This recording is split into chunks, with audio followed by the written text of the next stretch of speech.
everyone, welcome to Math Lessons with Miss Finnegan. Let's see what we're working on today. Today we will be working on division diagrams. Our directions say, use the diagram to help you write a number model for your number story, then solve the number story. Let's take a look at our problem. Josie has 360 feet of wire to create a square rabbit pen for her rabbit, Fluffy.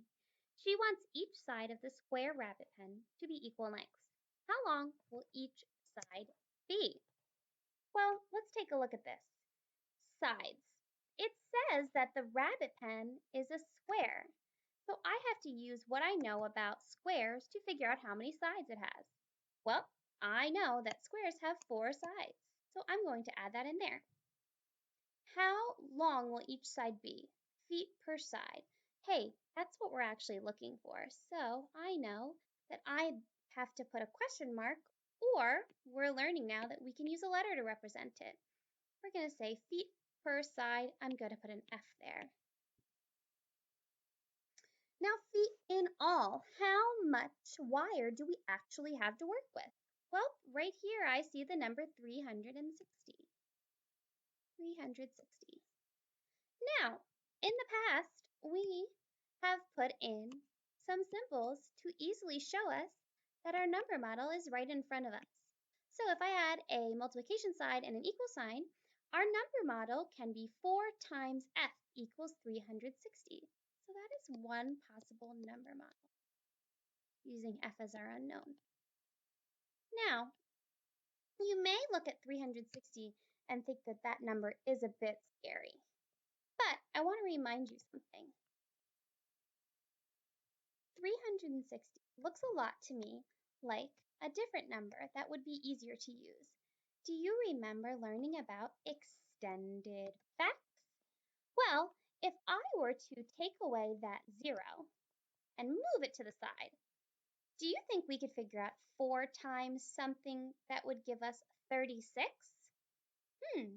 I know 4 times 10 is 40, and if I take away a group of 4, I bet you that will give me 36. So 4 times 10 is 40, so 4 times 9 has to be 36. Now remember, we are solving 4 times what would equal 360.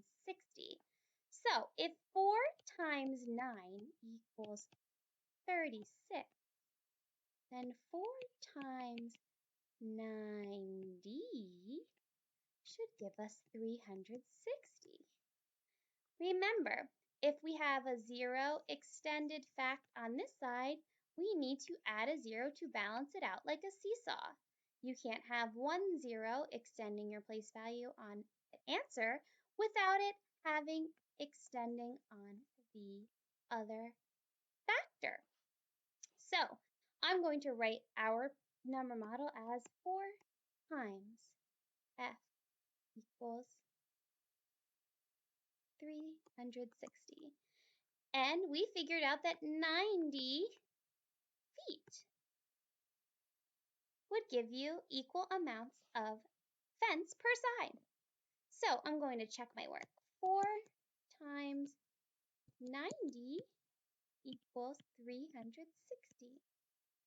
Looks great to me. Great job, everyone.